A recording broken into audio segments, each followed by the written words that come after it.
pressed early on for a full-scale investigation, and of course one of the issues was while we were doing that, the evidence from the buildings was being destroyed as we were talking about it, and we were advocating early on back then that the process of removing the steel, certainly that wasn't an issue of getting it off the site, but once it was off the site, because this is of course part of a rescue and recovery operation, once it was off the site there was no real need for speed basically to get this steel cut up into small pieces and shipped overseas for scrap. The structural steel that would have been key to figuring out what happened to these buildings, what happened to that?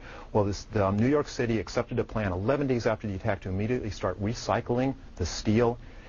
Not even in the United States, where some of it might have gotten saved inadvertently. No, it was put on ships bound for India and China to be melted down. We were concerned about that, and we understood early on that those are going to hold the keys to knowing exactly how the buildings came down. And unfortunately, we were not successful in getting the elected officials and the powers that be to do that. When it was all said and done, we only had relatively a very, very small portion of the steel from those buildings. There's about 250 pieces of structural steel that we know of saved for analysis, but out of some 200,000 tons. There are certain things that really kind of go, yeah, is that true? And then like the calling away the evidence was definitely one of them, especially by a prosecutor like Rudolph Giuliani. I mean, who should ought to know that you don't take away forensic evidence from a crime scene, It's hard to imagine how at a crime scene you can destroy evidence so quickly and thoroughly and get away with it. The Family Steering Committee of Families of 9/11 Victims and the American public drafted a list of questions for the 9/11 Commission when they found out that Giuliani was to testify before a panel on May 19, 2004. The very first question on their list of real questions to be asked was this. A few short weeks after 9/11, tons of metal from the collapsed Twin Towers was sold to scrapyards in New Jersey. Thereafter, the steel was resold to other recyclers in the United States and overseas. Anecdotal evidence suggests that the scrap has ended up in India, Japan, South Korea, China, and Malaysia. It is the FSC's position that thousands of pounds of debris was crime scene evidence. It should have been examined, cataloged, and stored in a secure location. Why were the steel beams sold and shipped overseas and not retained as evidence? Was the material examined before it was sent overseas? If examined, then by whom? Were any diagnostic studies, tests performed? If not, then why? Whose responsibility was this? Former FBI Acting Director Thomas Pickard said that the FBI wanted to take over Ground Zero and make it a crime scene, as was done at the Pentagon. If that had occurred, all materials from the scene would have been protected until an investigation was complete. Pickard also stated that you, Mayor Giuliani, would not allow the FBI access to the pit area. Is this accurate? If so, then what was your reason for keeping the nation's chief investigatory team, the FBI, out of Ground Zero?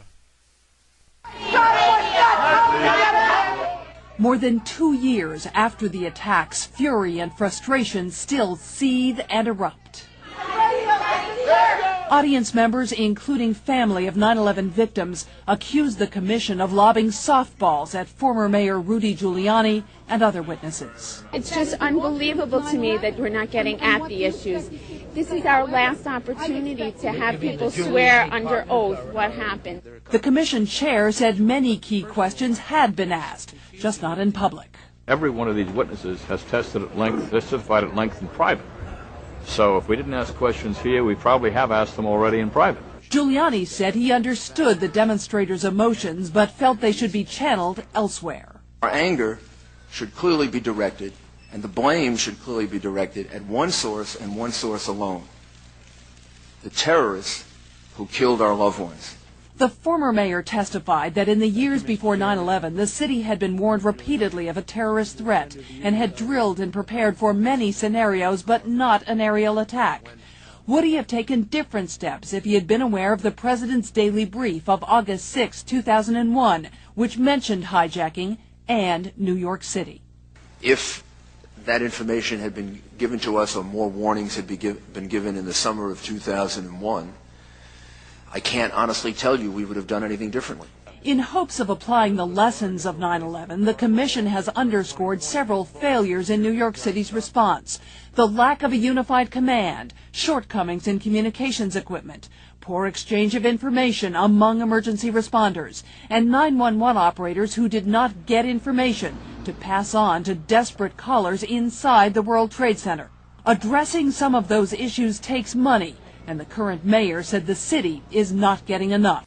The question was never asked of the former mayor by his friends on the 9/11 Commission. Answers were never really sought out fully. Audience members accused the Commission of whitewashing the truth and heckled it to ask real questions. Some were forcefully removed. It is my opinion that Giuliani's team assessed the risks and decided it best for him to skip out on attending the IAFF's presidential forum, concluding it best to avoid the opportunity to ask him a real question, like how FEMA knew to be in New York on September 10th, or who at the Office of Emergency Management had warned he and others that the South Tower and World Trade Center 7 were about to collapse, when no building ever in the history of fire had ever before collapsed as a result of the loss of structural integrity. Now, Giuliani says he had his base of operations, his headquarters, in Building 7. In the morning, he was told, sometime 11 o'clock to noon, or perhaps a little bit earlier, he's told, you should leave your headquarters. And he says this in an interview. I was told to leave my headquarters because the Twin Towers were coming down. This is early in the day. So before the two towers have come down, Giuliani is in Building 7, and he's told to leave. And he says, we were told the towers were about to come down. Now, why weren't the firemen and the policemen told that the Twin Towers were going to come down? How can Giuliani come forward and say, I was told the two towers were going to collapse? What about those poor people who were in there, who were told to stay there? The Port Authority told them to stay there. And the firemen died in large numbers, and the policemen, and the Port Authority policemen, and so forth. So he's told to save himself, and they're not. And then we get to the really serious question, the crime scene. 9/11, the Twin Towers, is a crime scene. The North Tower, the South Tower. Building 7 is also a crime scene. Everybody forgets about Building 7, where he had his headquarters that came down at 5:30 in the afternoon, even though it is a couple of hundred yards from either of the towers, was not damaged when they came down, was not hit by an airplane, did not have any big fires. It came down in what's obviously controlled demolition at 5:30 in the afternoon, and everybody was told, even sitting in Berlin, Germany, I was told through CNN, Building 7 is about to collapse. Now, why is it about to collapse? There's no fire, there's no airplane. Why should it? It's a 45, 47-story building. In most cities of the world, it would be the biggest building in town. Okay, this is all suspicious. Now, what does Giuliani do? If you've had a plane crash, that comes under NTSB, National Transportation Safety Board. Once a plane has crashed, if you touch any piece of that wreckage, that's a felony. Okay. That's a federal felony. You're not allowed to. Okay. What does Giuliani do? Giuliani says, forget about all that. Violate all federal laws. He's a former federal prosecutor. He knows what he's doing.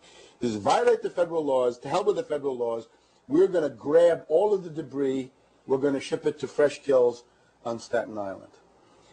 And what he's doing here is a cynical idea, because the firemen are concerned about the human remains of their friends who are in here. Maybe I'm more of a New Yorker than other people who've written about 9/11. My uncle was a New York City policeman. My uncle. So I'm concerned about the firemen and the policemen in New York. And what Giuliani does is, first of all, he destroys the crime scene, but then to cover that, he plays the firemen against the policemen. So the firemen say, go slow. We want the bodies of our comrades. The policeman, he goads the policeman to get into fights with the firemen. He arranges, it looks to me, he fakes these discoveries of fire trucks filled with stolen merchandise to try to demonize the firemen.